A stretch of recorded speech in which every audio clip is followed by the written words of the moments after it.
Bismillahirrahmanirrahim.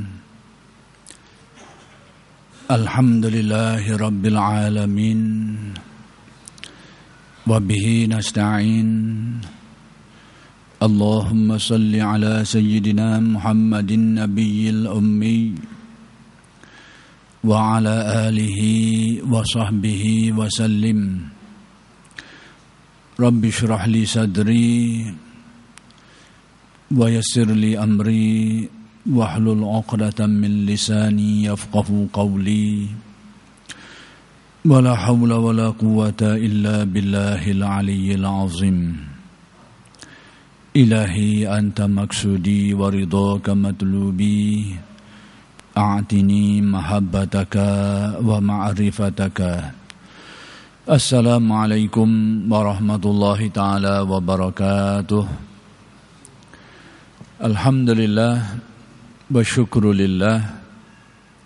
Segala puji bagi Allah yang telah memberikan hidayah dan taufik. Mudah-mudahan kita sentiasa dikurniakan Allah hidayah dan taufik. Sidang pendengar yang dimuliakan, kuliah Masjid Abidin pada malam ini ingin menjelaskan kalam hikmat Syekh Ahmad Ibn Athaillah Al-Iskandari radhiyallahu anhu. Kalam hikmat yang ingin disempurnakan huraiannya ialah kalam hikmat yang ke-122, yaitu kata-kata Syekh Ibn Atha, la yastahkirul wirda illa jahulun, al-waridu yujadu fid daril akhirah, wal wirdu yantawi bintiwai hadhihi ad-dar, wa awla ma yu'tana bihi ma yakhlufu wujuduh, thumma al-wirdu huwa talibuhu minka, wal waridu anta tatlubuhu minhu, wa aynama huwa talibuhu minka mimma huwa matlabuka minhu. Jadi menerusi kalam hikmat yang ke-122 ini, Syekh Ibn Atha ingin menjelaskan tentang kepentingan wirid. Sudah dijelaskan dulu pada kuliah yang lepas pengertian wirid, yaitu amalan-amalan yang kita laksanakan dan cuba untuk diistiqamahkan. Sama ada amalan itu dari satu segi amalan zahir sifatnya, atau amalan batin, amalan hati. Dan dari satu segi, dari segi yang lain, sama ada amalan itu adalah amalan yang wajib atau amalan yang sunat. Semua itu terangkum di dalam wirid. Atau dari sudut yang lain, wirid itu ada yang berbentuk sebutan-sebutan seperti zikir, membaca Al-Quran, bersalawat, beristighfar dan macam-macam lagi lah. Dan ada yang berbentuk perbuatan seperti solat, bersedekah dan macam-macam lagi. Dan ada yang berupa gerak-gerak di dalam hati seperti tafakur, muraqabah, muhasabah, mu'atabah dan macam-macam istilah lagi lah. Jadi demikianlah maksud umum daripada wirid itu. Berkata alim ulama yang mensyarahkan kalam hikmat ini, wirid seperti yang saya jelaskan tadi, dijelaskan lagi, ialah segala macam bentuk ibadat lahir batin. Terjemahan yang saya sebut dulu tu tidak disebut dengan sempurna lagi. Atah dulu. Balik ke atah, balik semula lah. Minta maaf. Kata-kata Syekh Ibn Atha yang bermaksud tidak akan meremehkan wirid kecuali orang yang bodoh. Jadi wirid ini, orang yang memandang remeh, yakni merengan-rengankan atau tidak memberi keutamaan kepada wirid, sikap yang demikian itu, kata Syekh Ibn Atta, adalah alamat, adalah petunjuk orang itu orang yang bodoh. Orang yang tidak memberikan perhatian kepada wirid. Jadi untuk memahami perkara ini, baik kalau saya ulangi sikit lagi istilah lain yang berkait dengan wirid, supaya kita nampak apa yang nak disampaikan oleh Syekh Ibn Atta. Wirid, dan ada istilah yang ada kaitan dengan wirid, namanya warid ataupun waridah. Wirid amalan dengan jenis yang bermacam-macam, seperti yang saya sebut tadi lah. Adapun waridah, hasil, natijah daripada wirid. Natijah ini pada dasarnya hasilnya itu adalah di akhirat nanti, yang akan diberikan Allah, yang dijanjikan Allah terhadap amalan-amalan wirid-wirid yang diamalkan ketika di dunia ini. Tapi sebahagian daripada natijah itu tercapai di dunia, diperolehi di dunia, dikurniakan di dunia ini, seperti diberikan kuat iman dan keyakinan, diberi mukasyafah hati, Allah Ta'ala buka hijab hati sehingga terang dengan nurul tauhid, nurul ma'rifah, memperoleh ma'rifah yang dalam, mencapai hakikat tauhid yang tinggi, memperoleh akhlak yang mulia, dikurniakan Allah ilham, firasah. Semua itu adalah merupakan hasil-hasil yang dikurniakan di dunia ini. Jadi wirid itu amalan menghasilkan natijah-natijahnya. Jadi ada orang kadang-kadang memberikan tumpuan kepada natijah itu. Diberikan tumpuan di situ. Dia berwirid lalu mencapai sebahagian natijah, dan dia asyik dengan natijah itu. Tidak diberikan tumpuan kepada wirid itu. Inilah yang ingin ditegur oleh Syekh Ibn Atta ni. Bahawa orang yang meremehkan wirid, yakni orang yang kesampingkan dia atau tidak memberi keutamaan kepadanya kerana memberikan tumpuan kepada warid tadi, kepada hasil tadi, yang ini sikap orang yang bodoh. Kadang-kadang setengah orang itu dia beramal dan dia mendapat sebahagian hasilnya. Dia selalu bersolat tahajud, tiba-tiba diberikan Allah firasah. Orang yang dapat meneka sesuatu dengan tepat atau dekat dengan tepat, hasil daripada dia mengamalkan itu. Dan dia asyik dengan firasah itu. Cuma perkara-perkara seperti firasah dan sebagainya ini kadang-kadang datang, kadang-kadang pergi. Kerana semua itu disebut sebagai ahwal dalam istilah ahli tasawuf, didatang dan pergi.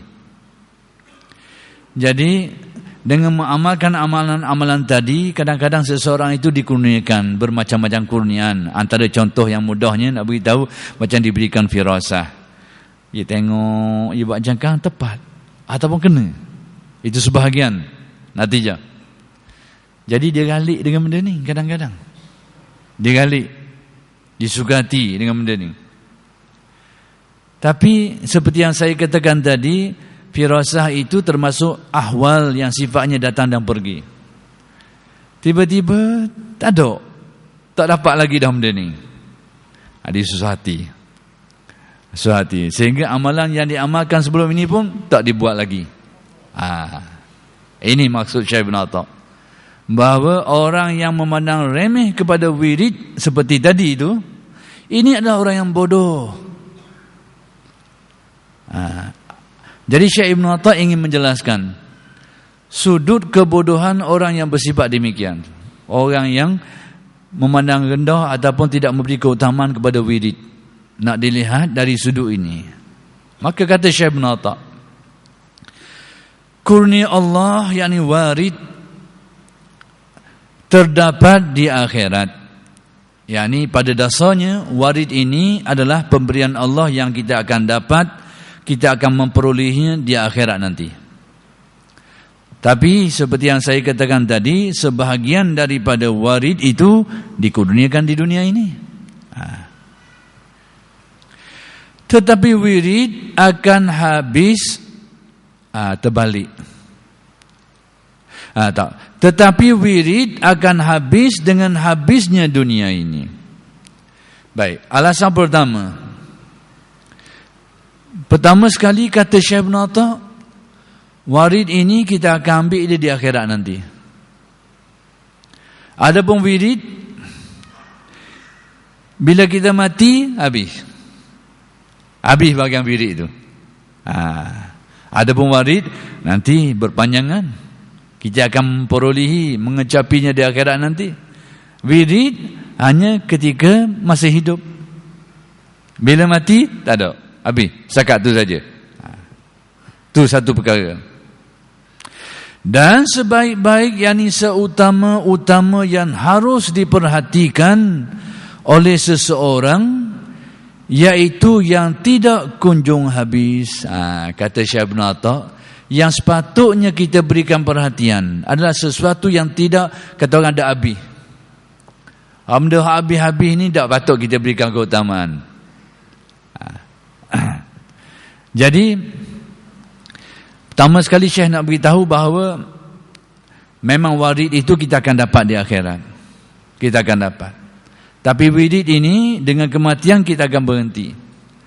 Habislah bagian wirid itu. Baik. Jadi Syekh ni apa maksud kata Syekh Ibn Atta?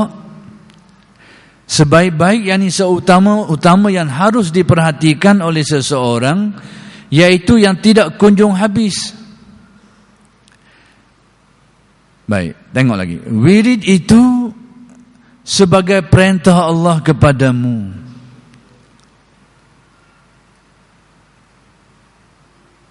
Sedang warid, yakni kurnia, itulah hajat keperluanmu daripada Allah. Dari sudut yang lain pula, wirid ini itulah yang Allah telah perintahkan kepada kita supaya kita buat. Perintah Allah kepada kita. Adapun warid, pertama sekali, itulah yang kita harap supaya kita dapat. Dari siapa kita harap? Daripada Allah. Dengan arti Allah yang kurniakan, tapi itulah yang kita nak. Itulah yang kita harapkan. Tapi hakikatnya itu kita harapkan daripada Allah. Dalam bahasa yang lain, warid itu pada dasarnya adalah kurnia pemberian Allah. Jadi kata Syekh Ibn Atta, maka di manakah letak bandingan antara perintah Allah dengan pengharapanmu dari Tuhan? Kalau kita nak banding antara dua tadi itu, perintah Allah kepada kita supaya melaksanakan wirid, supaya melaksanakan amal, berbanding dengan warid yang kita harapkan daripada Allah, yakni pemberian Allah. Kalau kita timbang antara dua ni macam mana? Ni diperintahkan Allah, ni kita harap ke dia. Mana patut kita kena beri keutamaan? Apa yang diperintahkan? Tadi kita harap mudah-mudahan dapatlah, tapi tak tahu lagi. Boleh jadi ya, boleh jadi tak, tapi roliknya insya-Allah dapat. Tapi hak ni sah dah. Memang kita diperintahkan supaya melaksanakannya. Jadi Syekh Ibn Atta nak beritahu kenapa wirid itu perlu diberi keutamaan. Kenapa perlu diberi keutamaan? Antara sebabnya kerana ia adalah sesuatu yang diperintahkan Allah kepada kita.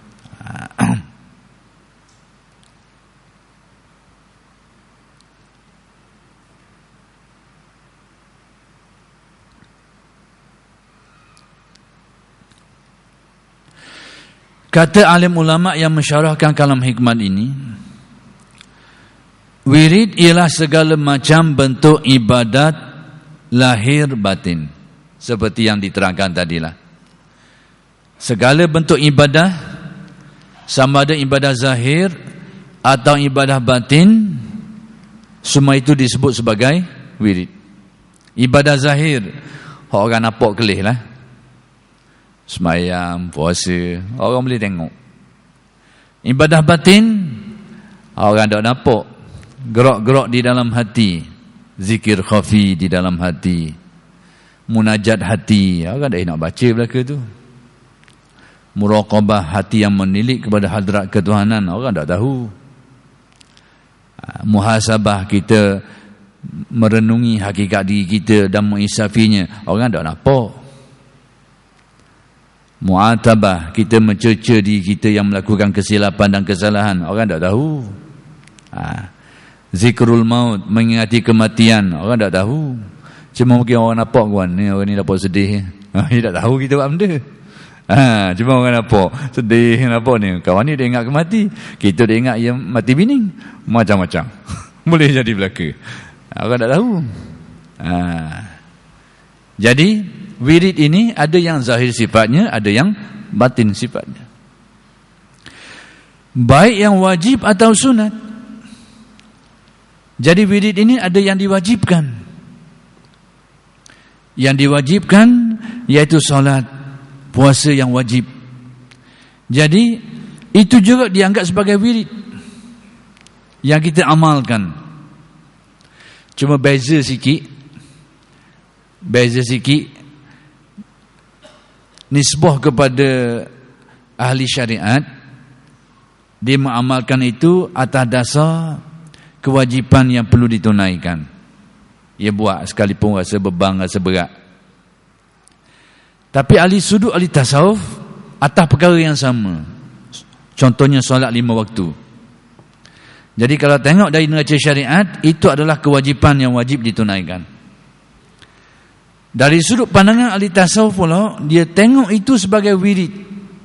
Sekalipun pada dasarnya dia satu kewajipan, tapi bagi ahli tasawuf dia melihat satu kewajipan yang pada dasarnya adalah ubudiyah, pengabdian dirinya kepada Allah. Lalu dilaksanakan secara istiqamah. Kalau tengok dari sudut syariat, sebab dia kewajipan lah dari tinggal berdosa. Dari sudut tasawuf pula, dia dilaksanakan secara istiqamah atas dasar itulah wadah bagi pengabdian diri kita kepada Allah. Jadi ahli tasawuf tengok benda ni sebagai wirid dari sudut amalan untuk mendekatkan diri kepada Allah. Fiqh di sudut tengok sudut lain. Ni kewajipan mu kena buat, dah buat berat mu lagi. Itu sudut pandangan fiqh syariat.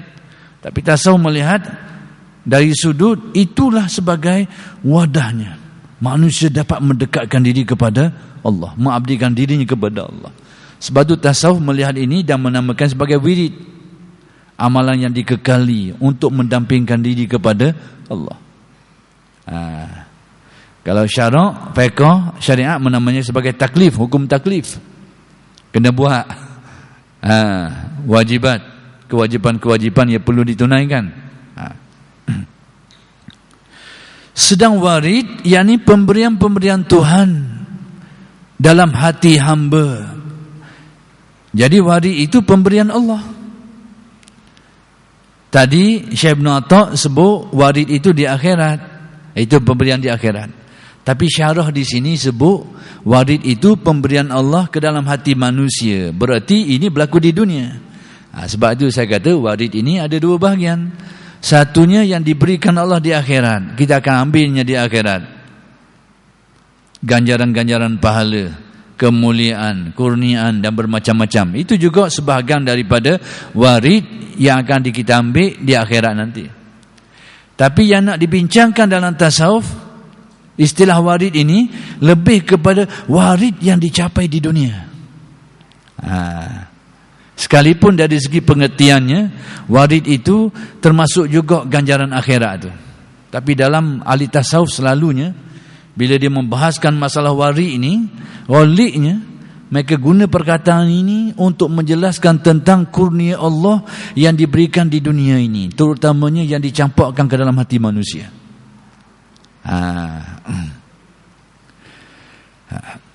Sedang warid, yakni pemberian-pemberian Tuhan dalam hati hamba yang berupa ketenangan. Antara bentuk warid yang diberikan Allah di dunia ini adalah ketenangan, ketenteraman. Apa artinya semua ini? Kita kadang-kadang kita keliru. Yang dimaksudkan dengan ketenteraman di sini keyakinan yang membuahkan ketenteraman. Itu maksudnya, keyakinan.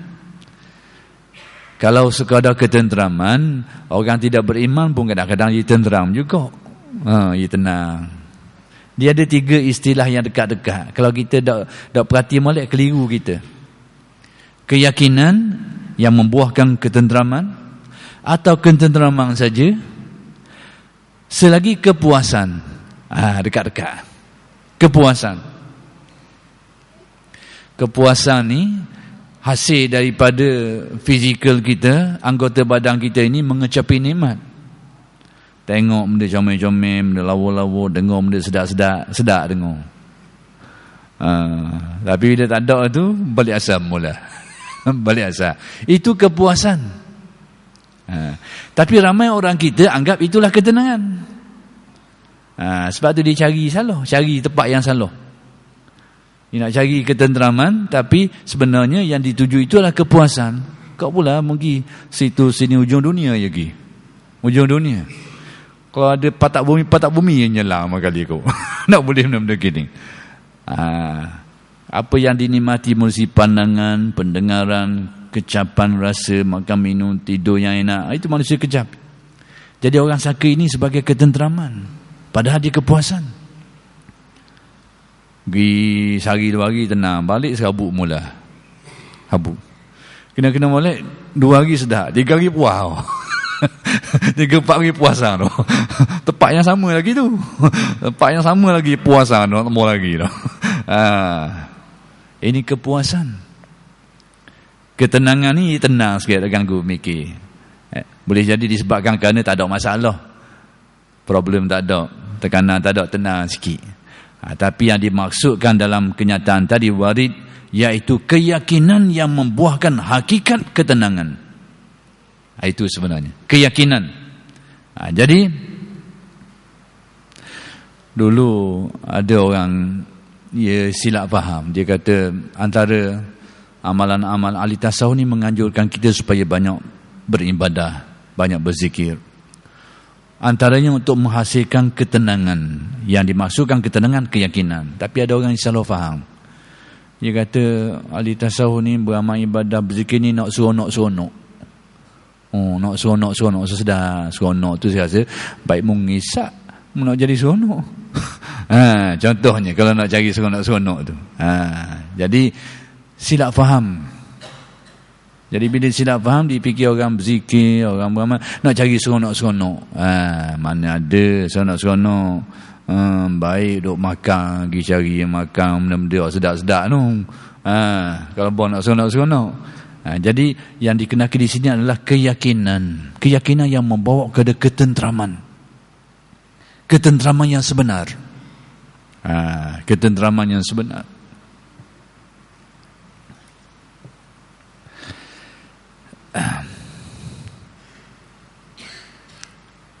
Yang berupa ketenangan, yakni keyakinan yang membuahkan ketenangan. Nur cahaya.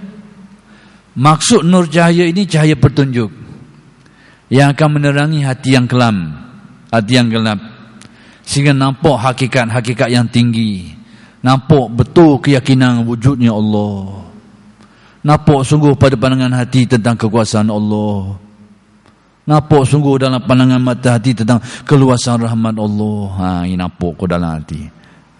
Ini nampak, ini mari. Jadi itu dinamakan nur cahaya, cahaya petunjuk. Dan kesenangan berbuat ibadah, diberi keringanan, kemudahan untuk berbuat ibadah. Jadi dapat semua ini adalah hasil daripada kurnia Allah, warid. Sebab itu kita kalau kita baca kitab-kitab manakib ahli tasawuf, manakib ataupun kitab-kitab tabaqat yang menceritakan tentang kisah-kisah ahli tasawuf, kita baca benda tu biar ada landasan, biar ada kaedah yang baik, biar ada kefahaman yang baik. Kalau kita tidak ada asas yang kuat, kita akan banyak menjadi keliru. bila baca kisah-kisah mereka ni. Antara kekeliruannya apa benda? Kita buka kisah manaqib para aulia, ada tok wali 40 tahun sembahyang subuh dengan wuduk sembahyang isyak. 40 tahun. Kita mau mikir, ai berat main tasawuf gini. Oh, dah main dah, aku dah yang ngaji tasawuf gini. Ya putus lalu, kerak lalu putus. Habis itu lalu. Baca kisah Imam Junaid sembahyang 1000 rakaat tiap-tiap malam. Payah nak jadi tok wali. Dia mari mikir payah nak jadi tok wali ni. Dia mari mikir pasal itu. Itu satu hal, membawa persepsi yang buruk. Dia kata tasawuf payah. Dia baca kisah di tasawuf pula. Jalan tu daripada Asia Tengah ke Mekah tu tak ada bekas sikit habuk. Jalan kaki. Hai, kerja orang gila ni. Memang mikir gitu. Ini nak cerita petua dia. Jadi kalau orang baca kisah-kisah manaqib aulia, kisah tu memang betul berlaku. Tapi ulama-ulama tulis benda ni bukan nak suruh kita buat gitu. Kita ni dok mikir. Setengah tu pula dia mari gini tengok. Tok wali dulu tak tidur malam contohnya. Setengah mereka itu banyak di kalangan para solihin dulu tu, kita dengar seperti Syekh Abdul Qadir dan sebagainya, berpuluh-puluh tahun solat subuh dengan wudu solat isyak. Seperti tidak tidur dalam ibadah. Jadi kita ni jenis telur sikit ni. Pertama sekali bagi setengah orang yang mikir dah boleh ngaji tasawuf gini. Hakiki tinggal terus. Padahal itu bukan maksud tasawuf. Hasil lagi pula aku nak terbang pasal gini. Dan sebulan biru otak. Jadi bangun jalan tepi jalan barang-barang sekali dah kena orang. Ni nyakit belaka dah ni. Sebab kita tak berdua. Ni nak beritahu ni. Nak khabar ni je.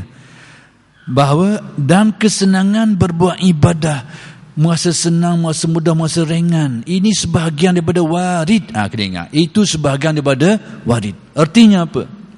Bila kita baca kisah-kisah aulia yang seperti yang disebutkan tadi, tahulah kita bahawa mereka ini orang yang sedang menerima lempah kurnia Allah, warid, dan dia boleh buat benda tu. Tapi kita tidak disuruh buat macam tu. Nak kabur, ada orang boleh buat gitu. Dan kita tahu sebab apa dia boleh buat gitu. Dia telah menerima warid dari Allah, sehingga berat jadi ringan. Ada orang kadang-kadang yang mari petikai pula.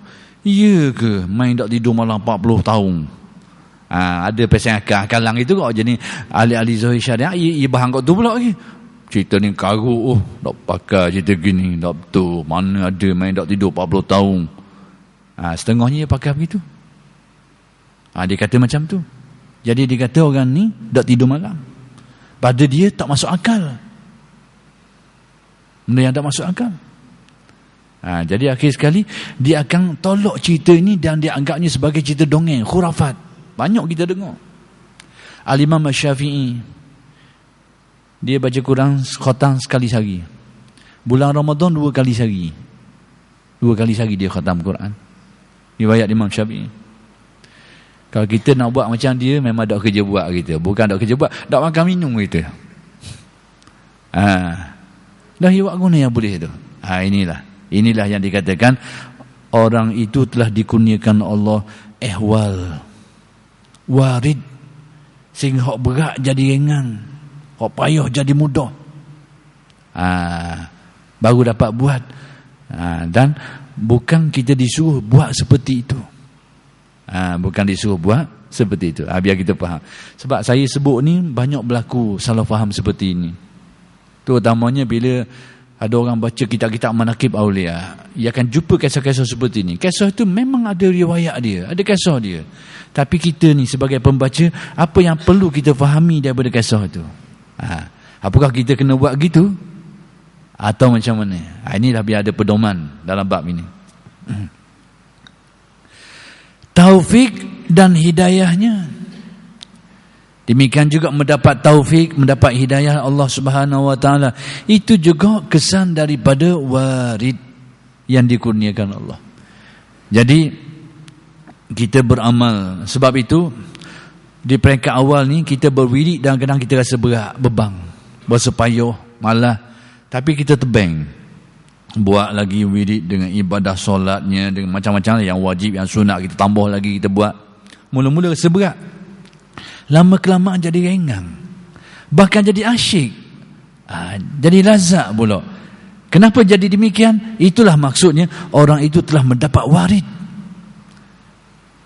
Kalau dulu dia rasa berat, sekarang jadi rasa ringan.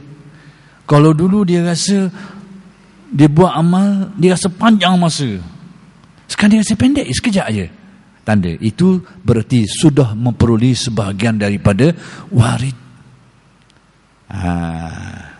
Kalau dulu susah benar nak buat, payah benar, setengah tu dia rasa hampir-hampir mustahil boleh buat sesetengah amalan.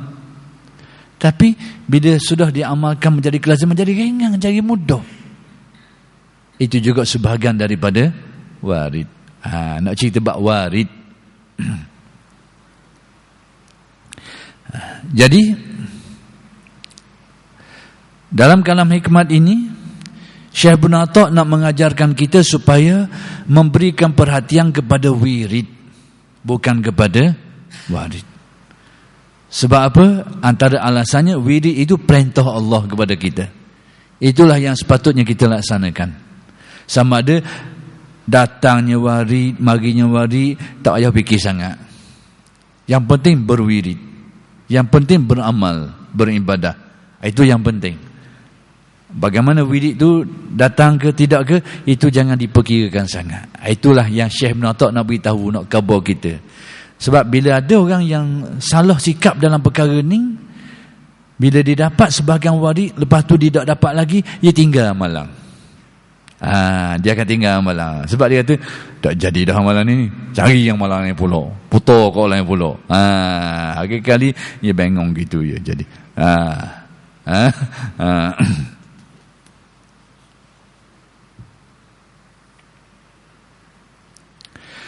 maka sebaliknya, seseorang hamba menjalankan kewajipannya daripada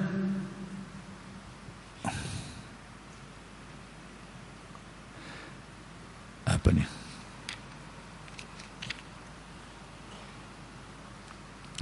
Maka sebaliknya, seseorang hamba menjalankan kewajipannya daripada melonjak-lonjak kepada apa yang menjadi hak Allah semata-mata. Yang ni nak beritahu bahawa kita hak sepatutnya memberikan keutamaan kepada apa yang kita diperintahkan. Tiba-tiba kita beri tumpuan kepada warid yang merupakan itu hak Tuhan bagi kita. Warid ni hak Tuhan bagi kita, cuma kita harap. Tapi sebenarnya itu hak Allah yang akan diberikan. Jadi Syekh Ibn Atta' nak beritahu silapnya pendirian orang yang beri perhatian kepada warid tadi. Ibarat dia nak cabut tangan hak bahagian pemberian Allah tu. Macam kita ni kuli, sepatutnya tu kuli dengan tokek. Sepatutnya kita ni memperbaiki mutu kerja kita. Bahagian gaji tu bahagian tokek yang cabut tangan. Ni kerja tak apa nak buat, dok ingat jangan tokek. Berapa gaji aku kena potong ni. Tambah sikit lagi aku ni. Kerja tak buat molek. Ni bedanya. Itu sikap yang salah. Syekh Ibn Atta' nak khabar kita ni. Dalam bab ibadah, ini kita. Buat ibadah lebih kurang nak warid yang tinggi-tinggi. Diberikan tumpuan ke situ. Bila tak ada warid, ibadah dah buat sekarang dah, tinggal habis dah. Kadang-kadang tokai bayar lambat gaji sikit, dia tinggal terus kerja, nak buat langsung. Lambat sikit masuk akaun. Kadang-kadang sama juga kita kena Allah. Gaji boleh dah, boleh warid sikit-sikit. Lepas tu tiba-tiba lambat mari ni sikit. Malah kita buat lama ni tinggal gitu je. Itu adalah sikap seorang hamba yang tidak baik. Jadi Syekh Ibn Atta' nak membetulkan sikap kita tu, supaya jangan kita tengok kepada warid. Sebab apa? Seolah-olahnya macam kita ganggu hak Allah Ta'ala bahagian tu. Kenapa? Warid itu kurnia pemberian Allah. Inilah antara sudut pandangannya Syekh Ibn Atta' bila menganjurkan kita supaya memberikan perhatian kepada wirid, dan sehingga dikatakan orang yang tidak beri perhatian kepada wirid ini, tak ambil berat tentang wirid, sama ada merengang-rengangkan dia atau sebagainya, itu adalah alamat orang yang jahil, orang tak tahu hakikat ni. Dia tak nampak benda ni. Terutama wirid itu hanya berlaku masa hidup di dunia ini sahaja. Kita tahu perangai wirid, keadaan wirid itu sudah tentu benda tu hanya berlaku ketika kita masih hidup je. Lepas mati tak ada lah wirid. Tapi wirid akan berpanjangan. Jadi Syekh Ibn Atta' nak beritahu, berikanlah keutamaan kepada wirid. Sebab apa? Pertama sekali, itulah perintah Allah kepada kita. Yang kedua, dia ni bukan lama sangat, mati habis tak ada lah. Maksudnya dengan kematian habis bahagian wirid. Berikan keutamaan waktu tu. Hak utama. Ibarat kau gini, kita beri keutamaan hak benda hak kayak gini, kau dah ambil dak cara, tak ada peluang. Ibaratnya. Maksudnya benda peluangnya pendek je. Mun kau dak cara ni kayak gini, tak ada peluang lagi. Beri utama situ. Hak peluang panjang, hak banyak peluang, tak apalah. Hak tu tak payah cara sangatlah. Cara hak kesempatan yang sikit. Maka demikianlah wirid, kata Syekh Ibn Atta'. Selain daripada itulah perintah Allah kepada kita yang wajib, yang perlu kita tunaikan. Yang kedua, peluangnya pendek. Peluang pendek, mati habis lalu. Adapun warid, pertama sekali itu bukan bahagian kita, bahagian pemberian Allah. Yang kedua, lepas mati ni ada lagi ni manjang, ya habis. Jadi waktu tak payah tupukan perhatian sangat. Sebab apa? Pertama sekali dijanjikan Allah, yang kedua dia memanjang, ia tak ada masa. Ia tak ada masa berakhir. Tidak sama seperti wirid. Maka atas dasar itulah kata Syekh Ibn Atta', berikanlah tumpuan kepada wirid kerana sebab-sebab itu.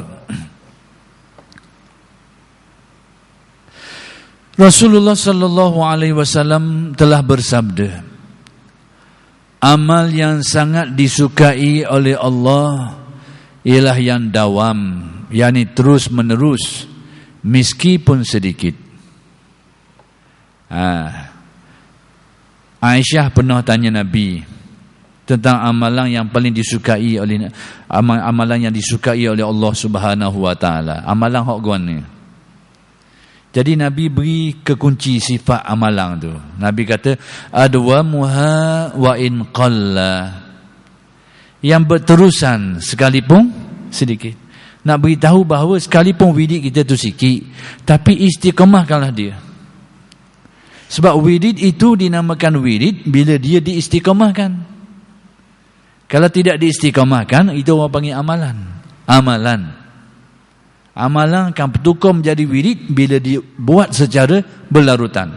Sebab itu kewajipan juga dianggap sebagai wirid. Sebab apa? Kerana dia sentiasa dibuat. Dan amalan sunat pun begitu juga. Bila dibuat secara istiqamah, lalu dinamakan sebagai wirid. Sebab dia diistiqamahkan. Jadi kata Nabi, amalan yang paling utama tu walaupun sedikit, tapi diistiqamahkan. Biarlah sikit pun. Berbanding daripada kita berlebih-lebihan tapi sekali setahun. Ataupun 3-4 bulan sekali. Itu kurang baik ni, sebab kepada amalan yang sedikit tapi diistiqamahkan.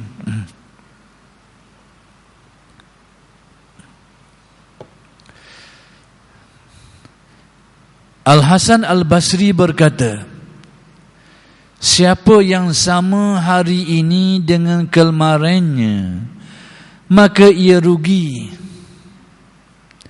Dan siapa yang harinya itu lebih buruk dari kemarinnya, maka ia mahrum, yakni tidak dapat rahmat.